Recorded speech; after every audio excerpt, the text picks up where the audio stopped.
very much, Presiding Officer, and I move the amendment in my name. Scotland's learners, parents, carers and everyone who works in education have been through an extraordinary period over the past few years. They deserve our thanks, our admiration for everything they have achieved against the challenging backdrop of the COVID pandemic, the drive for recovery and now, of course, the cost of living crisis.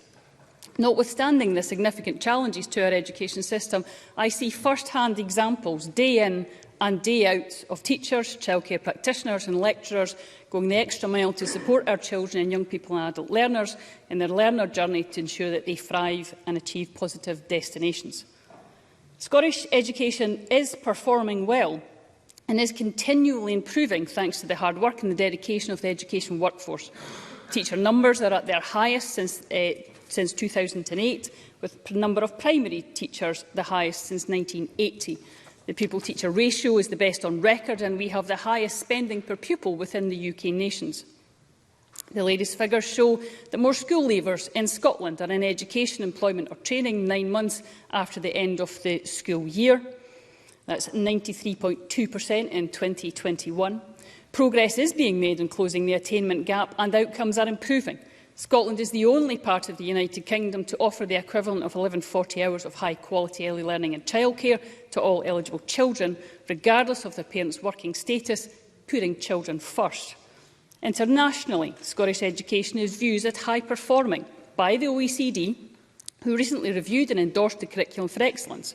And indeed, the 2018 PISA study ranked Scotland amongst the top-performing countries in young people's global competence. And, of course, Scotland leads the EU with the highest proportion of adults aged 25 to 64 continuing in their education. I appreciate the Cabinet Secretary giving way. On the PISA figures, does she not recognise that there is a long-term trend of decline on issues of literacy and numeracy in our schools?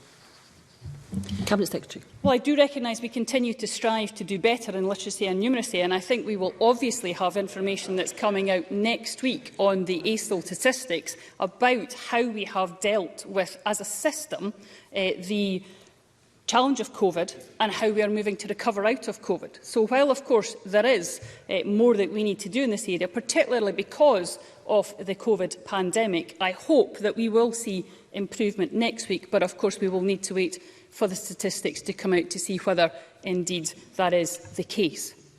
But we know we can and must do better, and that's why I have embarked on a wide-ranging and an ambitious programme of reform.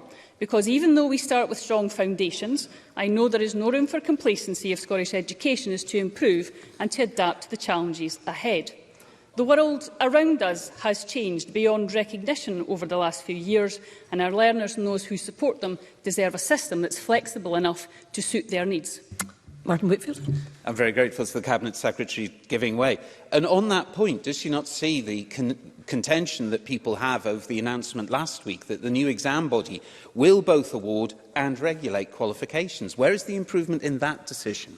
Cabinet Secretary. Well, I think the important reason behind that point was the actual recommendation that Ken Muir put forward. I did see the point of and where he was coming from, but what we have to recognise is actually the accreditation would have moved effectively in government and been delivered by civil servants. Now, accreditation has to be independent of government, and actually when we looked at the details of that, it would have lost some of the independence it has. So my challenge to everybody in the chamber as we move forward in this is how can we make it more independent from government? How can we actually take on the challenge which Ken Muir gave us?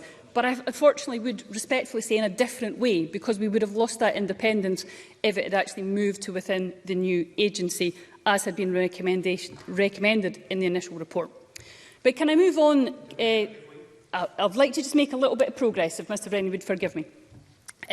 On to the national discussion. Alongside COSLA, I have co-convened a national discussion on the vision for Scottish education, which provides an opportunity for everyone who is passionate about education to shape that in a consensual vision for the future. And I hope Mr Kerr took the opportunity to take part in that national discussion. I don't know whether he took up that invitation that was made to party spokespeople or not.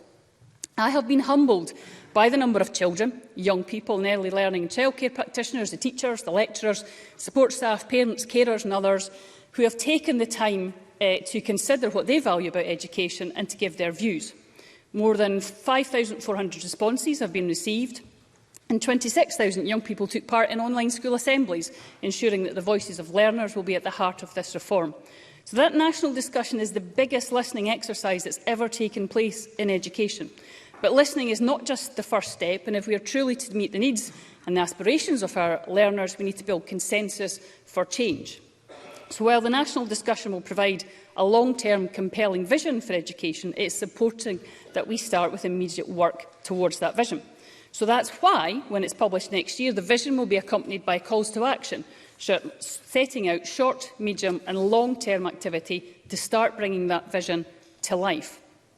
Now, as announced in October last year, of course, Professor Louise Hayward is leading an independent review of qualifications and assessments to ensure our report remains fit for purpose and to guarantee the best educational experience for learners. Understanding the views of everyone in the system will be vital in shaping the future of our approach to qualifications and assessments, and Professor Hayward is engaging widely and a public consultation is currently underway. That's a very important exercise, and I hope as many people as possible will share their views. Professor Hayward will also consider carefully the views and ideas which, of course, emerge from the national discussion, and will incorporate those alongside her work into a final report, which I am looking forward to receiving next year.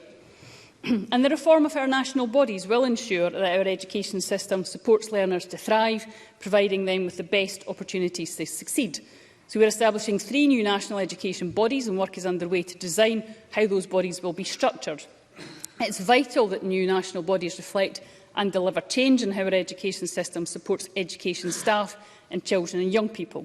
So the Independent Inspectorate will be able to provide all of those with a stake in education, including Parliament and Ministers, with objective assessments and analysis on the strength of our system and opportunities for further improvement, which draws on a sufficient baseline of inspections. Stephen Kerr.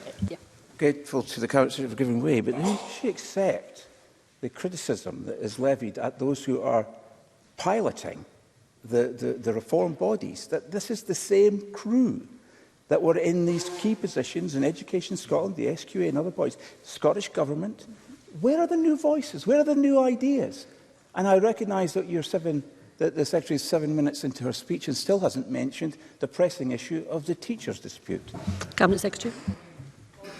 Very clear on numerous occasions to Parliament my position on the teachers' dispute, in that the last offer, the 4th offer that was put to teachers, was a fair and an affordable one. The 10% ask from teaching unions is unaffordable, and Mr Kerr had the opportunity to suggest how the Conservatives would like to move forward with that, and he, funnily enough, had absolutely nothing to say on the matter, presiding officer. But in terms of the national bodies, I will make the decisions about what happens in the reform process. I am determined to move forward with that reform process.